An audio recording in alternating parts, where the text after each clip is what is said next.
अपना आशीर्वाद दिया और फिर आपके बीच एनडीए प्रत्याशी के रूप में, भारतीय जनता पार्टी के प्रत्याशी के रूप में आप सबके बीच आई हूँ, आप सबसे आशीर्वाद लेने के लिए।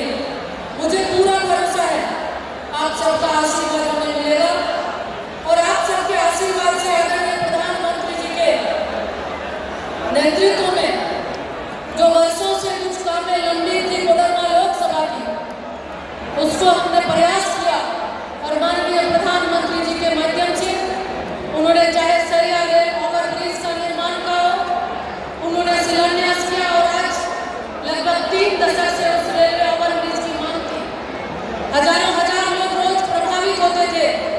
आज वो काम चल रहा है, बहुत जल्द उससे आप लोगों को फायदा भी मिलेगा। और भारतीय जनता पार्टी का कोडरमा लोकसभा से आत्मीय संबंध है। श्रद्धेय अटल बिहारी वाजपेयी जी के नेतृत्व में जब सरकार थी, स्वर्गीय लीलाराम प्रसाद वर्मा जी यहाँ के सांसद हुआ करते थे।